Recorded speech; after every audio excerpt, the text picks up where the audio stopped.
أرسط زينام إثيوبيان حزبታት ደቡብ ሱዳን ትገብሮ ደገፋት ጠናኺራ ከም ትቕጽል ቀዳማይ ሚኒስትር አብይ አሕመድ አፍሊጦም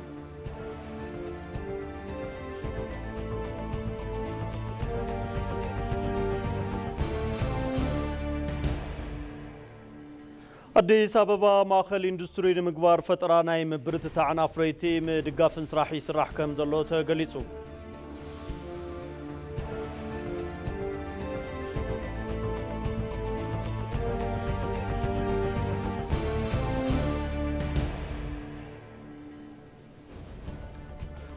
ካቦጻይ አብ አሜሪካ ግዛት ቴክሳስ በሕማም ንፊዮስ ተተሓዝቡ ሰባት ቁጥሪ እናወሰኸ ምምጽኡ ተሓቢሩ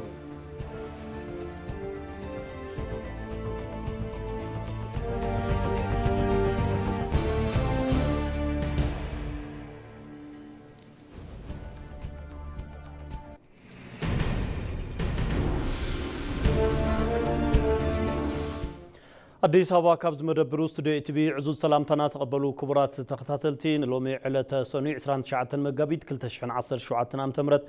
ምሽት ሰዓት 1 ናባኹም ዝሓረናዮ ማዕድ ዜና ኢቲቪ ትግርኛ ሒዝናልኩም ቀሪብና ኣለና ዜናታት ጌታቸው አሎም ምሳኹም ክጸንሐ ሰናይ ምክታል ንክኾነልኩም ድማ ትምኒትና እዩ ፈለማ ሓጸርት ዜናታት ኢትዮጵያን ህዝብታት ደቡብ ሱዳን ትገብሩ ደገፋ አጠናኺራ ከም ትቕጽል አረጋጊጻ ኢትዮጵያ ህዝብታት ደቡብ ሱዳን ትገብሮ ድጋፍ አጠናኺራ ከም ትቕጽል ቀዳማይ ሚኒስትር አብይ አሕመድ አፍሊጦም ምክትል ፕሬዝዳንት ደቡብ ሱዳን ቤንጃሚን ቦል ሜልን ካብ ፕሬዝዳንት ሃገር ሳልቫኪር ማያርዲት ሒዞምዎ ዝመጹ መልእኽቲ ከም ዝተቐበሉ ቀዳማይ ሚኒስትር አብይ አሕመድ ማሕበራዊ ሚድያኦም አፍሊጦም ኣብቲ እዋን ምስቶም ምክትል ፕሬዝዳንት ዕውት ዘተመካየዶም ገሊጾም ኣብ ደቡብ ሱዳን ዘሎ እዋናዊ ጸገም ጸጥታን ፖለቲካን ንምፍታሕ ኩለ መዳያዊ ዞባዊ ኣካይዳ ከም ዘድሊ ብኣጽንኦት ገሊጾም ኢትዮጵያን ህዝብታት ደቡብ ሱዳን ዘለዋ ደገፍ ብቆራጽነት አጠናኺራ ከም ትቕጽል አረጋጊጾም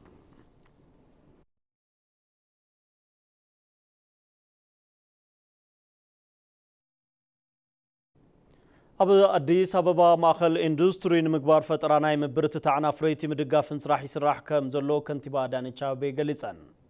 አዲስ አበባ ማእከል ኢንዱስትሪ ንምግባር ፈጠራ ምብርትታዕን አፍረይቲ ናይ ምድጋፍን ስራሕ እናተኻየደ ከም ዝርከብ እተን ከንቲባም አረድየን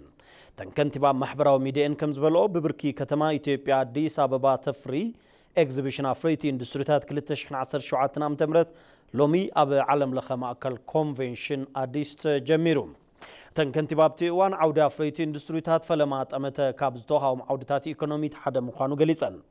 ከተማ አዲስ አበባ ማእከል ኢንዱስትሪ ንምግባር ፈጠራ ንምብርትታዕ አፍረይቲ ንምድጋፍ ቀረብ ፋይናንስን መስርሒ ቦታ ናይ ምምችቻው ስራሕ እናተኻየደ ኢለን ብተወሳኺ መሰረተ ልምዓት ምምላእ ኣድላይ ሞያዊ ስልጠናታት ምሃብ ከምኡውን ንአፍረይቲ ድጋፍ ምግባርን ካልኦት ስራሕቲ እናተሰርሑ ምዃኖም ሓቢረን ከምኡውን ነበርቲ ከተማ አዲስ አበባ ልዕሊ 250 አፍረይቲ ኢንዱስትሪታት ዝተሳተፍሉ ኤግዚቢሽን ክጉብንዩ ጻውዒት ኣቕሪበን ነበርቲ እታ ከተማ ፍርያት ውሽጢ ዓዲ ብምጥቃም አፍረይቲ ውሽጢ ዓዲ ምድጋፍን ፍርያት ውሽጢ ዓዲ ብምግዛእን አፍረይቲ ኢንዱስትሪታት ንኸበረታትዑ ሓቲተን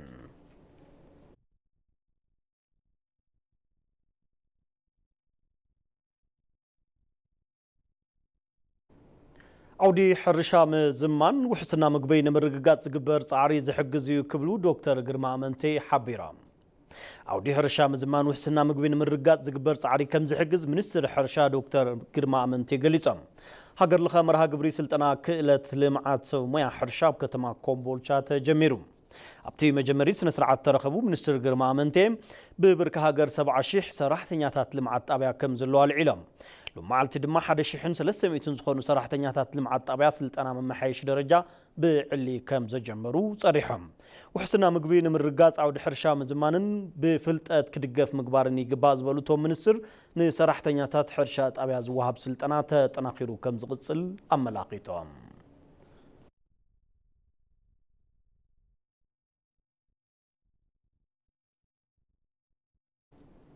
ኢትዮጵያ ኣብ ዓለም ለኸ ኣኼባ ሕብረት ፓርላማ ትሳተፋላ ባፈ ጉባኤ ቤት ምኽሪ ፌደሬሽን ኣይታገኘው ተሻገር ተመርሐ ጉጅለሉ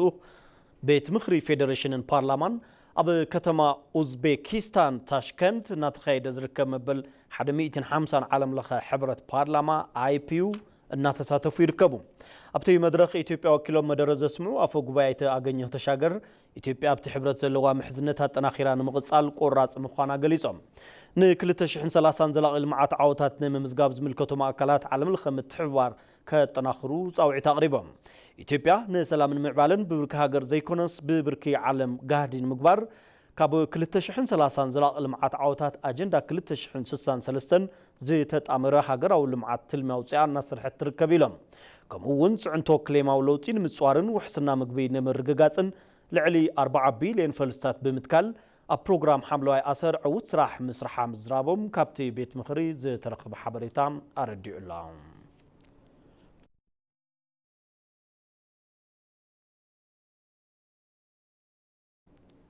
العلوطة مرارحة حيلي مكل خال نيجيريا أب من محدار مربب حبريتان دحننتن عودتا ساليتهم بميجر جنرال داهيرو سانوسي استمرح وجل الأخ العلوطة مرارحة حيلي مكل خال نيجيريا أب من محدار مربب حبريتان دحننتن عودتا ساليتهم مكتلوانا دايركتر تيم محدار أستير داويت دحنن السايبر إثيوبيا مرقاتي تكال بتكنولوجي حيلي سبن سرعة السرار حن ناصرحهم زركبو سرعة زملكت قلت أغيرا توم لوخات أبعدتهم إثيوبيا دحننا السايبرن لوالوينتان محلاو زخل بقعون زبناون تكال كتهانت مخالا تزاريبهم إثيوبيا نيجيريان أبعودي دبلوماسي تبوق محزنة زلون هاجرات كم زخنان أمداي دحننا السايبر ون بحبارنا مسرح زخل بزحات مجدتات كم زلو أملاخيتهم تكالات دحننا السايبر هاجرات أفريقيا استراتيجيكاو متحوارن ودابن بمفتار أب مرقات أهجورا ودحنة سايبر لو على ونتن كسر حاكم زقباء مجلسهم كابتي من محدار زرخمنا يو حبريتا أردي الله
أما كتتال ما دزينايت بتقرنياكم تركبوا كورات تكتاتل تمارسكم سلات كتاتلون أنا مسكنكم حزر ما بزرزرنا بزحرنا يوم زيناتات كنسجرنا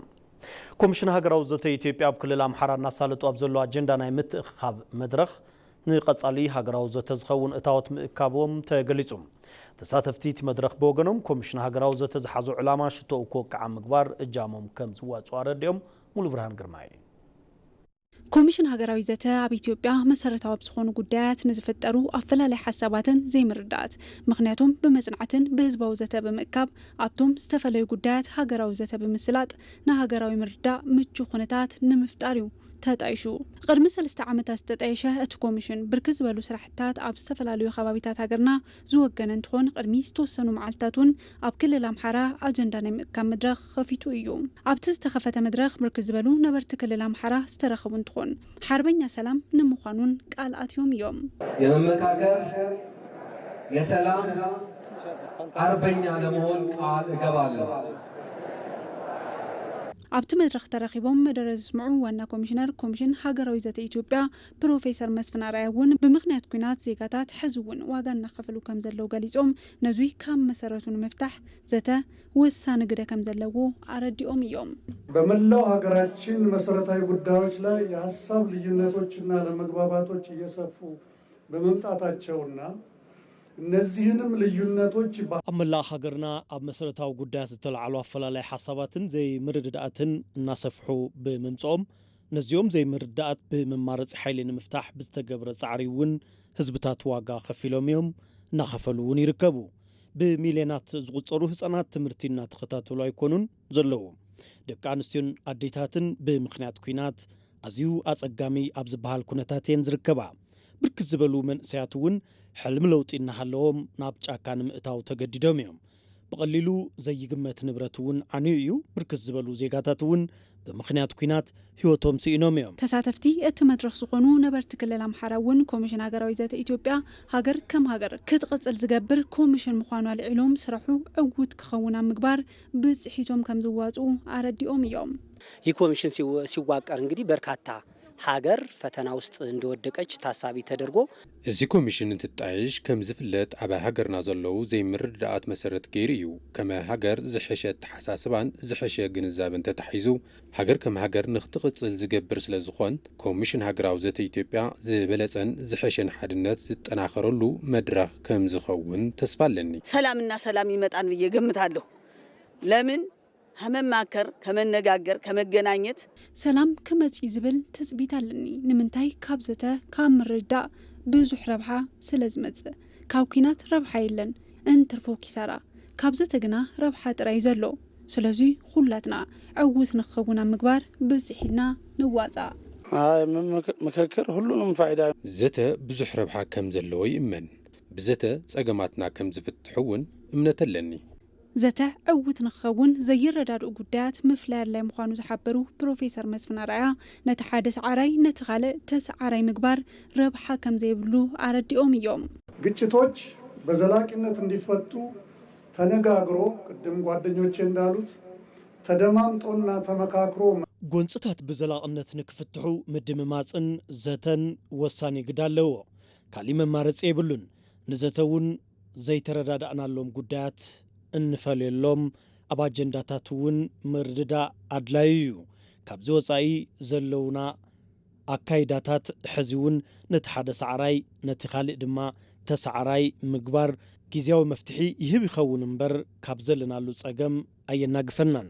ኮሚሽን ሃገራዊ ዘተ ኢትዮጵያ ኣብ ክልል ኣምሓራ እናሳለጡ ኣብ ዘሎ ኣጀንዳ ናይ ምትኻብ መድረኽ ኣብ ቀጻሊ ንዘሳልጦ ሃገራዊ ዘተ ዓብይ እታወት ከም ዝረክብ ተገሊጹ እዩ የአማራ ክልል የአጀንዳ ማሰባሰቢያና ለሀገራዊ ምክክር ጉባኤ የሚሳተፉ ተሳታፊዎችን የመምረጥ ስራ ኣብ ክልል ኣምሓራ ኣብ ኣጀንዳ ምትእኽኻብ ኣብ ጉባኤ ሃገራዊ ዘተ ዝተሳተፉ ተሳተፍቲ ናይ ምምራጽ ስራሕ ንኮሚሽን ሃገራዊ ዘተ ኢትዮጵያ መበል 13 መድረኽ እዩ ኣብ ሃገራዊ ዘተ ንክልል ኣምሓራ ወኪሎም ዝሳተፉ ተወከልቲ ትመርጹ ኢኹም ብሓፈሻ ኣብ ከይዲ ሃገራዊ ዘተን ኣብ ረብሓታቱ ዝሕሸ ግንዛበን ምርድዳእን ከም ዝፍጠር ተስፋ ኣለና ኮሚሽን ሃገራዊ ዘተ ኢትዮጵያ ዋና ዕላማኡ ሃገራዊ ምርዳእ ምፍጣር ብምዃኑ ኩሉ ሰላም ደላይ ዜጋ ተሳትፎ ንኽገብር ጻውዒት ቀሪቡ እዩ ኣብ ክልል ትግራይ ዝረአ ዘሎ ዘይምርግጋእ ፖለቲካ ንምዕራይ ተወለድቲ ትግራይ ነበርቲ ኣዲስ ኣበባ ሓጋዛይ እጃም ንክህልዎም ተወዲቦም ክቃለሱ ጻውዒት ቀሪቦም ኣካል መፍትሒ ማሕበራዊ ቁጠባውን ፖለቲካውን ቅልውላው ትግራይ ንምዃን ሲቪክ ማሕበር ምጥያሽ ከም ዘድሊ እውን ተሓቢሩላ እቶም ተወለድቲ ንዙይ ዝበሉ ትማሊ ኣብ ኣዲስ ኣበባ ኣብ ዘካየድዎ ዋዕላ እዩ መርሃ ሰላም መረሳ ተኸታቲልዎ ኣሎ ዘይስልሒታውን ዘይሕጋውን ፖለቲካዊ ኸይዲ ካብ መዋጥርነት ሓሊፉ ቅርፂ ስሩዕ ኩናት ሒዙ ብቐንዲ ማሕበረሰብ ክልል ትግራይ ዝነብረላ ክልል ትግራይ ብሓፈሻ ሃገር ናብ ከቢድ ጸገም ኣጥሒሉ ምጽንሑ ይፍለጥ እዚ ጎንፂ ብውዕሊ ስምምዕነት ፕሪቶሪያ ተኸንቢቱ ሕግን ቅደም ሰዓባቱን ባይታ ሒዙ ጸገም ማሕበረሰብ ክልል ትግራይ ብዘላቕነት ንምቕራፍ ብወገን መንግስቲ ፌደራል ዓብይ ጻዕሪ ኣብ ዝግበረሉ ክል ግዜ ንርከብ ሕጋዊ ኣግባባት ተዛዚሞም ስሩዕ ቅርፂ ክልላዊ መንግስትን ንፌደራላዊ ጥምረት ወካሊ ክሳዕ ዝሕረን ባይቱ ክሳዕ ዝርከብ ክፍጠሩ ዝኽእሉ ጸገማት ንምፍታሕን ኣብ ማሕበረሰብ ክስእብ ዝኽእል ኣጸጋሚ ተጓንፎ ንምቁፅጻርን ንምፍታሕን ብትሕብብር ሰላምን ጸጥታን ምምሕዳር ከተማ ኣዲስ ኣበባን ብግዱሳት ተወለድቲ ማሕበረሰብ ክልል ትግራይ ምይይጥ ተኻይዱ እዩ ነቲ መድረኽ ይመርሑ ዝነበሩ ሌተናል ጀነራል ዮሃንስ ገብረ መስቀል ኣብ ክልል ትግራይ ማሕበረሰብ ጸገሙ ከስምዕ ጥጡሕ ኩነታት ብዘይምህላው ንሕና ኣብዚ ማእኸል ዓዲ ንርከብ ድምፁ ክነስምዐሉ ይሓትተሎ ኢሎም ብፍላይ ኣብ ትግራይ ዘሎ ኩነታት ኩሉና ንፈልጦ እዩ ህዝቢ ተሰኪምዎ ዘሎ ጣጣብ ብጣዕሚ ከቢድ እዩ ሕልፍ ዓሊፉስ ኣብ ማእኸል ዓዲ ኣዲስ ኣበባ ዘለኹም ተጋሩስ መዓት ትግራዋይ ዘሎ ብዙ ካብ ሚልዮን ንላዕሊ ኣሎ ሕልፍ ዓሊፉስ ድምፂ እኳ ደይትኾኑና በቃ ስኩልኩም ዲኹም ትርኢና ዝብል ዘረባ ካብ ዝጅመር ነዊሕ ገይሩ እዩ ህዝብና ኣብ ትግራይ ዘሎ ህዝብና ናብዚ ዘሎ ተወላዲ ድምፅኹም ወስምዑ أكل نايت مفتحي نايت سجم كنو سخلكم ترينا له تشكيمنا يا زنينا نجر كم معلتنا معلتي يخبدنا يزلو كابزبل نوح جيري كم زيجا زيجنته وجبونا تاي مخانو نتيرنا قوام كن حزن دمسي حزبنا كنجاوحن كاب صقم كنوص بجبو تلازيمنا طلباتنا ناب سيفيل نطفتات نسغاغر لخنت يفتر زبل بهاغي تليو نزي كقصلو زغلو سبات كتحريو زتسناده مدرخيو زبلو دما اتحبابارت مدرخ ايته حيلوم قبر ጨርቆስ يوم هم تولرت تግራይ اما اخل هم ننبر حزبي زيغا نايز عدس لزخنا زيغنتاو مبتنان زيغنتاو ግዴታናን ታዩ አብልብል አቋም ክንወስድ አቋም ወሲድና ድማ ለህዝብና ድምጽ ክንሆን ታይቶ ተኸውን ይለሕይሽ ተኸዝ ገጢሙና ለሎ እንኳን ሃም ተወለድት ትግራይ ከፍቲ ኻሊ ብሄር ዝተወለደ ሰውን ሐሳብ ብዛዕባ ትግራይ አልተፈላለየ ማሕበራዊ ሚድያ ክለዋወጥ ንሰምዕና ስለዚህ ብዘን خلታ አጀንዳ ዚአን መሰረት ገርና ጸገም ገጢሙና ነዮ ሃም ህዝቢ ኣብ ጸገም ኣለና ሃሜልና ካብ ጸገም ዚ ክንወጽ ንኽእልብል ድምጽ ህዝብና ምዃንና ዘረጋግጽ ሐሳብ ብነጻነት ክትገልጹ ንላዎ ማለት ናይቲ ሲቪል ንጥፈት ምንቅስቃስ ትካላውነቱ ብምእማት ኣብቲ መድረኽ ዝረኸብናዮም ተሳተፍቲ ኣይተ ስምዖን ገብረ ኪዳንን ወይዘሮ አበባ ብርሃን ንርከበሉ እዋን ዝፈጥሮ ሃጓፍ ብምብላዕ ምዳይ ረብሓ ከም ዘለዎ ይሕብሩ እቲ ሲቪክ ማሕበረሰብ ልምስረት ለለ ማዓንቲ ኣብዚ ተጋሩ ኣብ ብዙሕ አዲስ አበባ ለለው ኣብ አዲስ አበባ ውጪ መላእ ኢትዮጵያ ተበቲኖም ለለው ተጋሩ ተጸዋዕነት የብሎሚ ፍሉያት ደረጃጀት የብሎሚ ሲቪክ ማሕበረሰብ ለኻብ ንፍለጥ ልዕሊ ፖለቲካ ፓርቲ ልዕሊ ማንም አደረጃጀት እዩ ተወዲውኻ ግዴታኻ ጥቕምኻ ሓሳብኻ ካብ መንግስቲ ይቆሉ እና እዚ ሲቪክ ማሕበረሰብ ባለው ዳበ ክልመድ ደሎ ክባራት አለሎ እዩ ፕሪቶሪያ ስምምዕነት ተኻይዱ ህዝቢ ካብቲ ለኣተዮ ፀበባ ክወጽእ ኸይዱ እዩ ሶ ድሕሪኡ ናብ ተረጋግዐ ሰላም ኣክንዲ ምእታይ መናእሰይን ፈቆዶ በረኻ ኸይዶም ፈቆዶ እግሮም ናብ ዝመርሐሎም ኸይዶም ኣደዳ ዘይተደለየ ቁሪ ፀሓይ ሃሩር ኣደዳ ኣራዊት ኮይኖም ኢና ንሰምዕ ለለና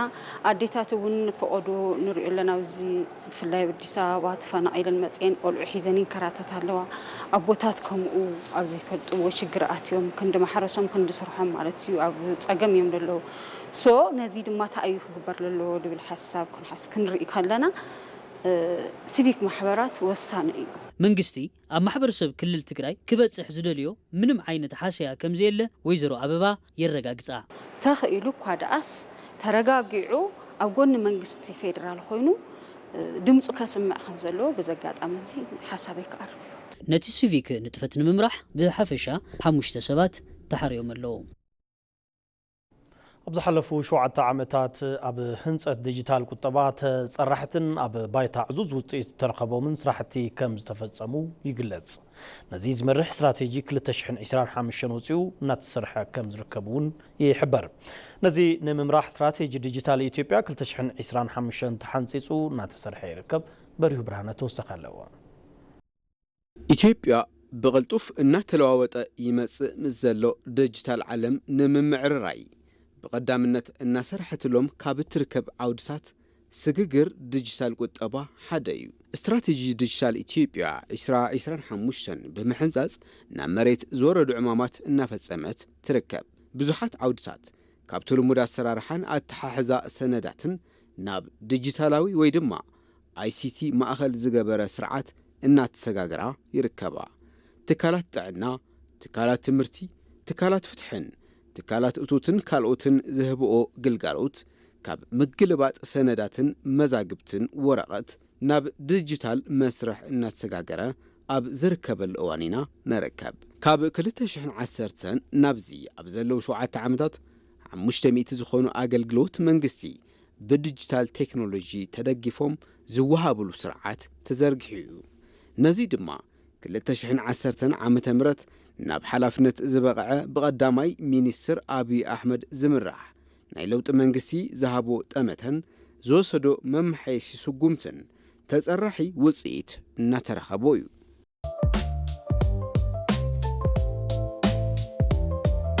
ኢትዮ ቴሌኮም በ2010 ያቀርብ ኢትዮ ቴሌኮም ካብ 2010 ኣትሒዙ ዘቕርቦ ዝነበረ ግልጋሎት ኢንተርኔት 4G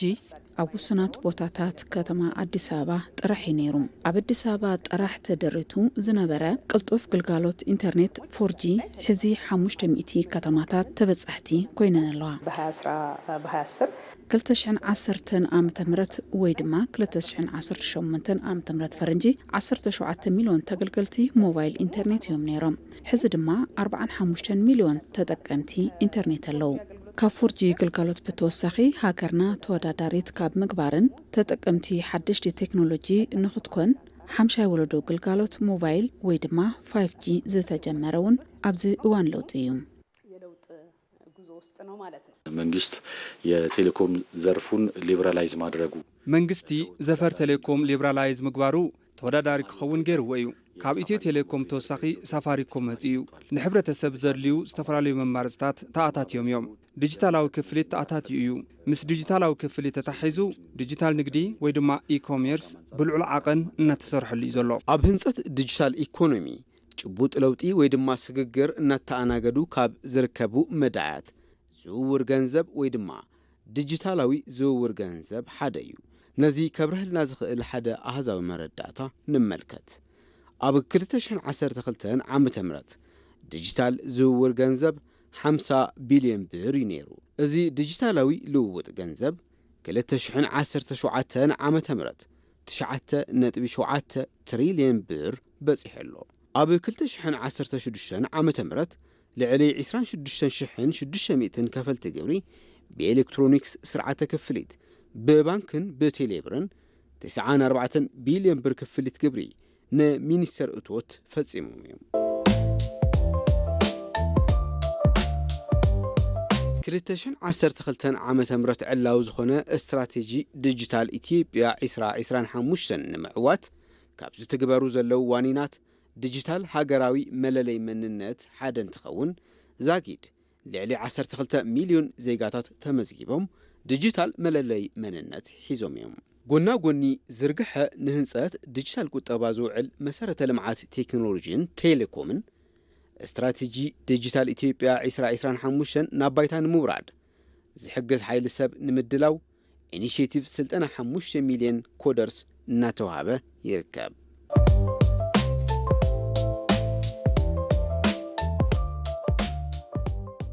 ብኻልእ ገጽ ቀረብ ኤሌክትሪክ ምዕባይን ሽፋኑ ምውሳኽን ንዲጂታላዊ ስግግር ቁጠባ ኣገዳሲ ባእታ ምዃኑ ተኣሚኑሉ ኣብ ዝሓለፉ 7 ዓመታት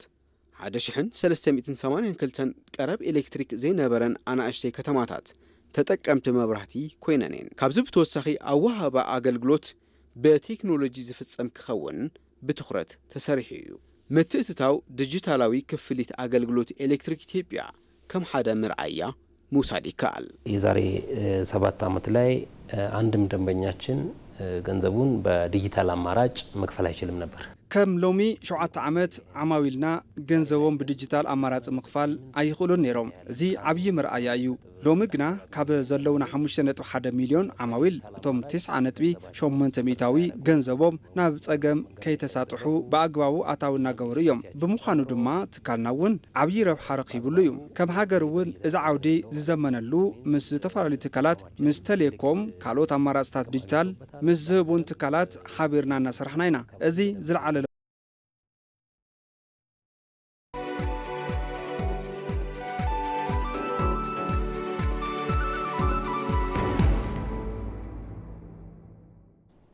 ምክትታል ማዕድ ዜና ኢቲቪ ትግርኛ ኩን ትርከቡ ክቡራት ተኸታተልቲ ሕዚ ድማ ካብ ዜና ዕዳጋ ናብ ዝሓርነ ዜና ክንሰግር። ኣብ ዞባታት ኢንዱስትሪ ተሳትፎ ኩባንያታት ቻይና ንምዕባይ ይስራሕ ኣሎ። ኩባንያታት ቻይና ኣብ ፍሉይ ዞባታት ኢኮኖሚ ናፃ ንግዲ ቀጣና ዘለዎም ተሳትፎ ኢኮኖሚ ብዝበለፀ ንምዕባይ እናተሰርሐ ምዃኑ ኮርፖሬሽን ፓርክታት ልምዓት ኢንዱስትሪ ኣፍሊጡ። አምባሳደር ቻይና በኢትዮጵያ ቼን ሃይ ኣብ ጅማ ፍሉይ ዞባ ኢኮኖሚ ስራሕቲ ምንቅስቃሳት ዑደት ምግባሮም ሓበሬታ እቲ ኮርፖሬሽን ይረድእ። ዑደቶም ኣብቲ ከባቢ ዘሎ ዓሚቕ ሃፍቲ ተፈጥሮን ምቅንባር ዘኽእሉ ስራሕቲ መሰረተ ልምዓታት ከም ዝተዓዘቡ ገሊፆም። ፈጻሚ ስራሕ ዓውዲ ማርኬቲንግ ኢንቨስትመንት ፕሮሞሽንን እቲ ኮርፖሬሽን ዘመን ጁነዲ ቦገኖም ኢንቨስትመንት ልምዓት ሃፍቲ ሰብ ፍልጠትን ክእለትን ስግግር ዘለዎም ምትሕብባር ንምጥንኻር ምስቲ ኤምባሲ ከም ዝሰርሑ ገሊፆም። بمنግስትና ተወሰዱ ዘለው ምብርትታዓት ኢንቨስትመንት ተግባራት ሪፎርም በመሕባር ኣብ ኢትዮጵያ ኢንቨስት ምግባር ዘዋጽ ምዃኑ አረድዮም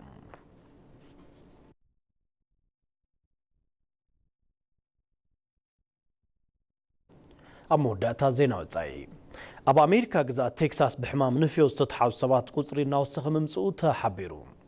እቲ ሕማም ኣብ ግዛት ምዕራብ ቴክሳስ ኣብ ዝሓለፈ ወርሒ ለካቲት ህይወት ሓደ ቆልዓ ምሕላፉ ቢቢሲ ዘዘኻኸረ እንትኸውን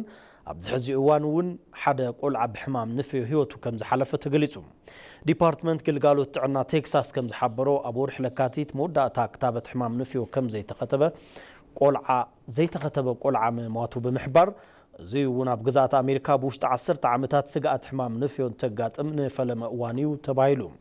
እቲ ሕማም ስዒቡ ተቃውሞ ዝገጠሞም ሚኒስትር ጥዕና ኣሜሪካ ሮበርት ኤፍ ኬኔዲ ጁኒየር ትማሊ ሰንበት ናብ ቴክሳስ ዑደት ብምግባር ቤተሰብቲ መዋቲ ኣጽናዕንዮም መብዛሕትኡ ማሕበረሰብቲ ከባቢ መከላኸሊ ሕማም ንፍዮ ዘይተኸተቡ ምዃኖም ብምሕባር ምልባዕ ሕማም ንፍዮን ምክልኻልቲ ቀንዲ ክታበት ምውሳድ ምዃኑ ኣገንዚቦም ኣብ ግዛት ደቡብ ኣሜሪካ ኣብዚ ዓመት ልዕሊ 480 ብሕማም ንፍዮም ተሓዞም ኣብቲ ጸብጻብ ዝተገልጸ እንትኸውን እቲ ሕማም ናብ ጎረባብቲ ግዛኣታት እናተስፋሕፍሐ ምዃኑ ጸብጻብ ቢቢሲ ኣመላኺቱሎም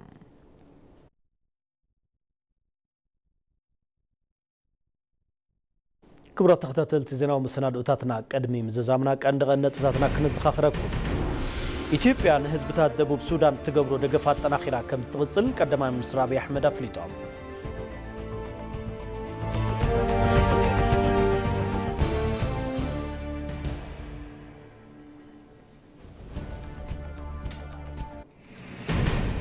አዲስ አበባ ማእከል ኢንዱስትሪ ንምግባር ፈጠራ ናይ ምብርትታዕና ፍረይቲ ምድጋፍን ስራሕ ይስራሕ ከም ዘሎ ተገሊጹ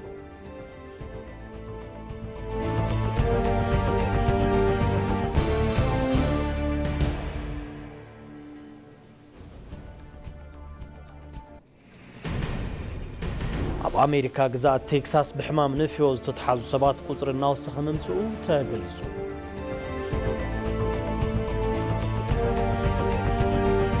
ክቡራት ተመልከትቲ ነዝዕለትና ባኹም ዝሓረናዮ ማዕድ ዜና ኢቲቪ ትግርኛ እዚ ክትከታተልዎ ጽናሕኩም ይመስል ነይሩ ምስለ ምክታልኩም ነመስግን ጌታቸው አለው ምስ መላእ ሰሙያ ስቱዲዮ ሓቢረኩም ነይረ በብዘለኹሞ ምስ ተረፉ ምድለዋት ኢቲቪ ትግርኛ ሰናይ ግዜ ኩነኩም ትምኒትና